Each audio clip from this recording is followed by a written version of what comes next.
ना डील हुई ना साझा बयान। चीन दौरे पर ट्रंप के हाथ सिर्फ और सिर्फ नाकामी लगी है। जी हां, नमस्कार, आप देख रहे हैं न्यूज़ 18 का डिजिटल प्लेटफॉर्म। मैं हूं आपके साथ श्रुति श्रीवास्तव। अमेरिका के राष्ट्रपति डोनाल्ड ट्रंप अपनी 3 दिवसीय चीन के दौरे को लेकर अब तक खुलकर नहीं बोल रहे हैं। 3 दिन तक ट्रंप, उनकी कैबिनेट के 3 बड़े मंत्री और 30 अमेरिकी उद्योगपति बीजिंग में मीटिंग, चैटिंग और ईटिंग करते रहे। इस दौरे से अमेरिका को हासिल क्या हुआ, आइए आपको इस रिपोर्ट में विस्तार से बताते हैं। दरअसल अमेरिका के राष्ट्रपति डोनाल्ड ट्रंप अपनी 3 दिवसीय चीन के दौरे को लेकर अब तक खुलकर नहीं बोल रहे। ट्रंप जब 3 दिन के चीन दौरे पर रवाना हो रहे थे, तब उनकी हालत देखकर चीन के लोगों को माओ त्से तुंग की बात याद आ रही थी। बात सितंबर 1958 की है। ताइवान पर कब्जा करने के लिए चीन ने हमला किया था और अमेरिका ने ताइवान की मदद के लिए अपनी नौसेना का बेड़ा साउथ चाइना सी में उतार दिया था।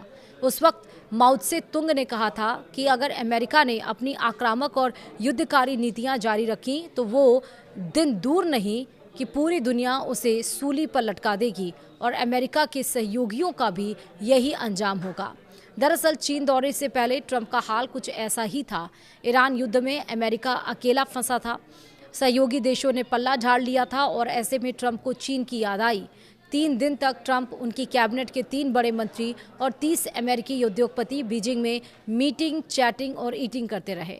इस दौरे से अमेरिका को आखिरकार हासिल क्या हुआ, तो आइए आपको इस रिपोर्ट में विस्तार से बता दें। कैपिटल एयरपोर्ट पर उस दिन अमेरिकी राष्ट्रपति रिचर्ड निक्सन का विमान लैंड कर चुका था। चीन के प्रधानमंत्री चाउ एन-लाई, राष्ट्रपति निक्सन और फर्स्ट लेडी पैट्रिया निक्सन का स्वागत करने के लिए एयरपोर्ट पर मौजूद थे। ग्लोबल डिप्लोमेसी के लिए वह ऐतिहासिक दिन था, क्योंकि दुनिया के सबसे बड़े पूंजीवादी देश अमेरिका ने कम्युनिस्ट चीन के लिए अपने दरवाजे खोल दिए थे। राष्ट्रपति निक्सन का चीन दौरा सामान्य नहीं था, ये मजबूरी का दौरा था। अमेरिका 17 साल से वियतनाम युद्ध में फंसा हुआ था। राष्ट्रपति निक्सन वियतनाम युद्ध से बाहर निकलना चाहते थे और उन्हें अच्छी तरह मालूम था कि चीन की मदद के बिना वियतनाम खुद खत्म नहीं हो सकता। ये बात उन्होंने चीन की यात्रा पर जाने का ऐलान करने से पहले ही कबूल कर ली थी।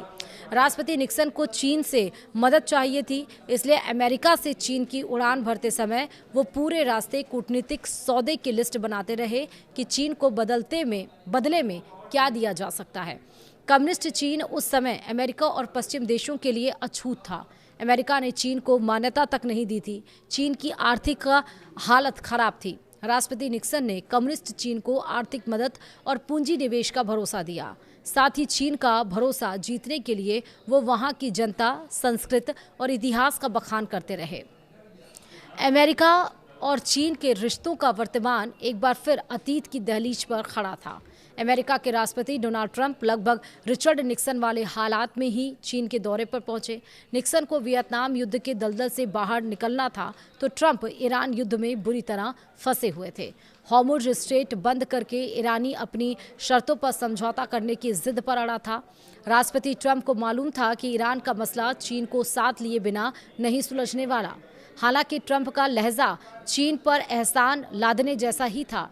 याद कीजिए कि चीन दौरे पर रवाना होने से पहले उन्होंने क्या कहा था। ट्रंप ने कहा था कि ईरान के पीछे चीन खड़ा है। युद्ध में ट्रंप के इकलौते पार्टनर इजराइल के राष्ट्रपति बेंजामिन नेतन्याहू भी उसी दिन ये बात बता चुके थे कि ईरान की अकड़ के पीछे असली ताकत चीन की है। राष्ट्रपति ट्रंप के चीन दौरे के एजेंडे में ईरान युद्ध और हॉर्मुज़ पहले नंबर पर था।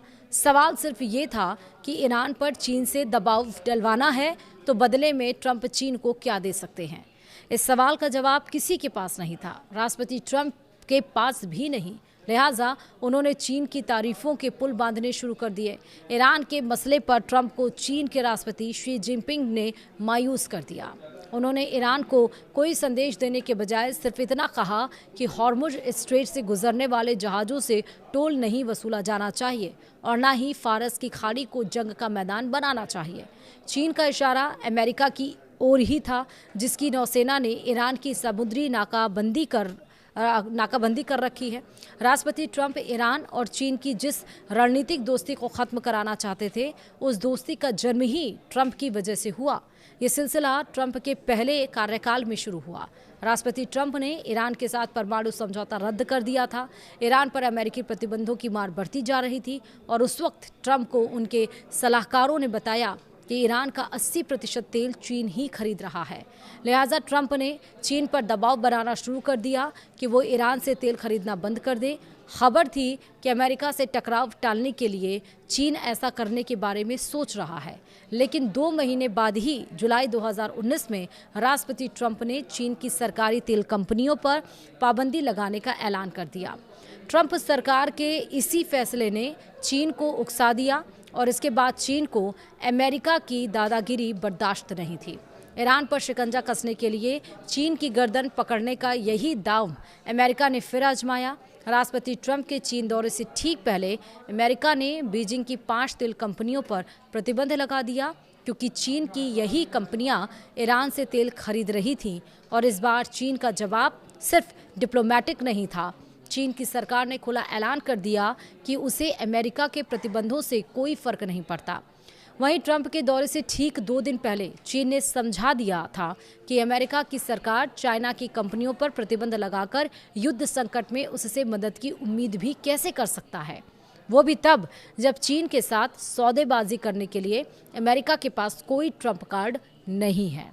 यानी टोटल मतलब ये हुआ कि जिस उम्मीद से चाइना की तरफ रुख किया था, चाइना के लिए अपने दरवाजे खोले, तारीफों की पुल बांधी, वहाँ से कोई उम्मीद की किरण नहीं जगी। सिर्फ और सिर्फ अंधेरा ही अंधेरा डोनाल्ड ट्रंप को नजर आया। और इसीलिए है कि मीटिंग, चैटिंग और ईटिंग 3 दिनों तक करते रहे उद्योगपतियों के साथ डोनाल्ड ट्रंप चाइना में, लेकिन वहाँ से हासिल कुछ नहीं हुआ। जिस उम्मीद के साथ वो गए थे, उस उम्मीदों पर पानी फिर गया।